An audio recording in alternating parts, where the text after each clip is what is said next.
தூங்குறவனை எழுப்பிடலாம், தூங்குற மாதிரி நடிக்கிறவனை எழுப்ப முடியுமா? அப்படித்தான் ஆதிரை இருக்காங்க. இந்த வீட்டுக்குள்ளே இருக்கும்போதும் அவங்க என்ன தப்பு பண்ணாங்க, என்ன பண்ணிட்டு இருக்காங்க, அது வெளியில் எப்படி போகும், அதை அவங்க கண்டுக்கவே இல்லை. வீட்டை விட்டு வெளியில் போயும் என்ன தப்பு பண்ணோம் அப்படின்றத ரியலைஸ் பண்ணாமல் என்னென்னமோ பேசிக்கிட்டு இருக்காங்க. ரீசெண்டாக ஜாக்லின் அவர்களுடைய இன்டர்வியூ நான் பார்த்துருந்தேன். ஸோ விஜய் டிவியில் வெளியில் வரக்கூடிய கண்டஸ்டன்ஸை ஜாக்லின் வந்து இன்டர்வியூ எடுக்கிறாங்க. இதுக்கு முன்னாடி வந்து முத்துக்குமரன் எடுத்தாருன்னு நினைக்கிறேன், இப்போ ஜாக்லின் எடுக்கிறாங்க. அவங்களுடைய ஆதிரி இன்டர்வியூ பார்த்தா அதில் ஒரே ஒரு ரீல் மட்டும் நான் பார்த்தேங்க. அதில் வந்து ஜாக்லின் கேட்பாங்க, நீங்கள் இதுக்கு முன்னாடி 8 சீசன் வந்து நடந்திருக்கு, நீங்கள் கண்டிப்பாக நீங்கள் பார்த்துருப்பீங்க. சில விஷயங்களை தமிழ்நாட்டு மக்கள் வந்து டாலரேட்டே பண்ணிக்க மாட்டாங்க.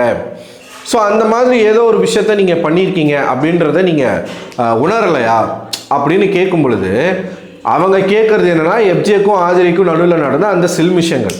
ஆனால் இந்த பைத்தியம் என்ன பேசுது, வெளியில் போயிட்டு நான் பாட்டிலை தூக்கி போட்டது, வினோத் மேலே காலை வீசினது, ஸோ இந்த மாதிரியான விஷயங்கள்லாம் மேபி மக்களுக்கு வந்து பிடிக்காமல் இருந்திருக்கலாம்.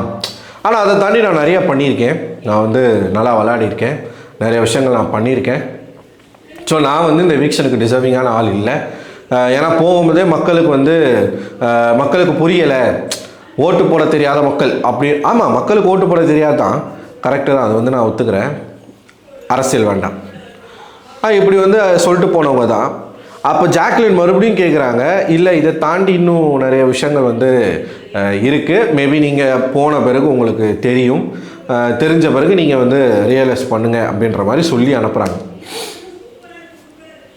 இதில் நமக்கு எழும்பக்கூடிய கேள்வி ஒன்று தான், எஃப்ஜே கூட நீங்கள் ஒன்று பண்ணீங்களா ஆதிரை, அது உங்களுக்கு தப்புனே தெரியல பார்த்தீங்களா?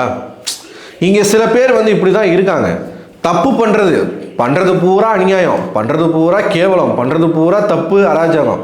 ஆனால் அது தப்புனே வந்து அவங்களுக்கு தெரியாது. அவங்க பார்வையில் அவங்க பண்ணுறது தான் சரின்னு இருக்கும். அப்படித்தான் இங்கே வாட்டர்மெலன் ஒருத்தர் இருக்கான்,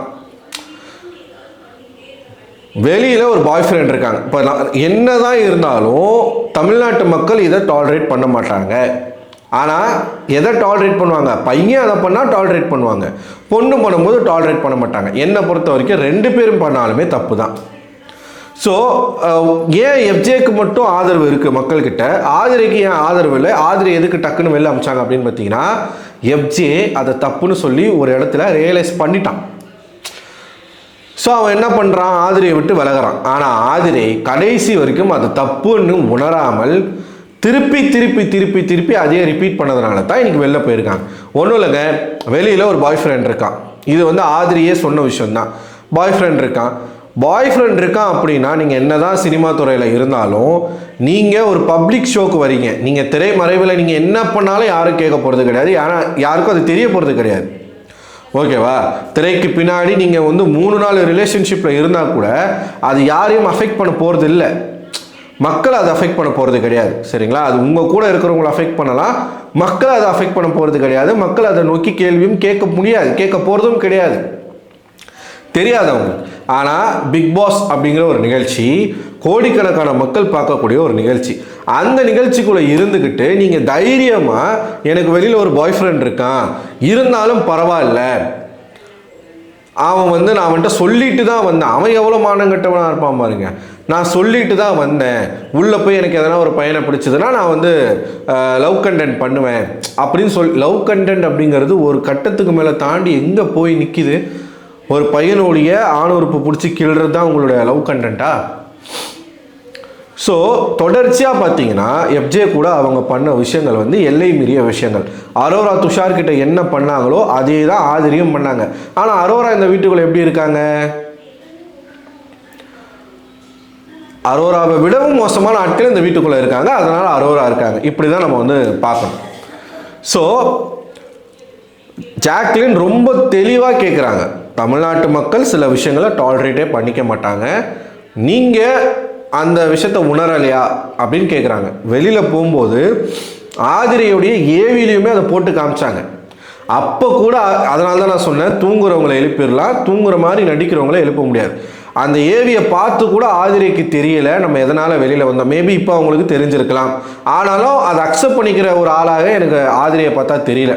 இப்போ கூட அவங்க வந்து அதை அக்செப்ட் பண்ணிக்க மாட்டாங்க, அது தப்பு இல்லைன்னு தான் அவங்க சொல்லுவாங்க. இன்னொரு கட்டத்தில் அவன் வந்து கேட்குறான், நம்ம ஃப்ளட் பண்ணுறோன்னு தெரியுதான்னு கேட்குறான். அவன் வந்து உங்களுக்கு முத்தம் கொடுக்குறான், நீங்கள் அதுக்கான ஸ்பேஸை கொடுக்குறீங்க. உங்கள் வாயை பிடிச்சி இப்படி பண்ணுறான், அதுக்கான ஸ்பேஸை நீங்கள் கொடுக்குறீங்க. 2 பேரும் ஒன்றாவே இருக்கிறீங்க. ஒரு கட்டத்துக்கு மேலே நீங்கள் அவங்ககிட்ட போய் என்ன சொல்கிறீங்க, என்னுடைய பாசிட்டிவும் நீ தான், நெகட்டிவும் நீ தான் அப்படின்னு சொல்கிறீங்க. அப்போ அவன் வந்து தெளிஞ்சிடுறான் அந்த இடத்துல, ரைட்டு இது ஒரு மாதிரி அவன் கமிட்மெண்ட்குள்ளே போக விரும்பாத ஒரு பையனாக தான் தெரிகிறான். எஃப்ஜேவை பார்க்கும்போது ஜாலியாக இருக்கணும், கமிட்மெண்ட்லாம் வேணாம் அப்படின்ற மாதிரி. ஆனால் நீங்கள் ஒரு விதமாக அவனை புஷ் பண்ணுறீங்க. ஒரு கட்டத்துக்கு மேலே அவனுக்கு நம்ம மேலே விருப்பம் இல்லை அப்படின்னு தெரிஞ்ச உடனே நீங்கள் விலகி வந்திருக்கிறோம். நீங்கள் என்ன பண்ணுறீங்க, நாய் வந்து பிஸ்கெட் பின்னாடி அலையிற மாதிரி நீங்கள் வந்து எலும்பு துண்டு மேலே அலையிற மாதிரி நீங்கள் அவன் மேலே அலைஞ்சு நீங்கள் போகிறீங்க. இதை பார்த்து கொண்டு மக்கள் அமைதியாக இருப்பாங்களா? அது மட்டும் இல்லை, உங்களுடைய திமிருத்தனம், தெனாவட்டான பேச்சு, ரூல்ஸ் சேம் பார்வதி மாதிரி தான். இன்னொரு வருஷம் தான் ஆதிரி. ரூல்ஸை மதிக்கிறது கிடையாது, பிக் பாஸை மதிக்கிறது கிடையாது. நீங்கள் ரூல்ஸை மதிக்கிறதுன்றது செகண்டரி, பிக் பாஸையே மதிக்கிறது இல்லை. விஜய் சேதுபதியை நீங்கள் விமர்சனம் பண்ணுறீங்க, ஒரு மாதிரியான ஒரு ஆட்டிடியூட். அது மட்டும் இல்லாமல் கானா வினோத் மூஞ்சிக்கு நேராக நீங்கள் காலை தூக்கி வீசினது, பாட்டிலை தூக்கி அடித்ததுக்கெலாம் மக்கள் உங்களை வெளியில் அனுப்பலை. ஏன்னா அது வந்து மக்கள் கையில் பாட்டில் கிடச்சாலே பார்வதி மேலேயும் திவாகர் மேலேயும் தூக்கி அடிப்பாங்க, அது வேறு கதை. ஆனால் இந்த மாதிரியான சில விஷயங்களை அதெல்லாம் கன்சிடர் பண்ணி தான் உங்களுக்கு மக்கள் ஓட்டு போடலை. ஆதிரைக்கு பேரே காஜி கப்பல்னு எதுக்காக வச்சாங்க, காஜக்கான்னு எதுக்கு சொன்னாங்க? ஏன்னா நீங்கள் அவன் சின்ன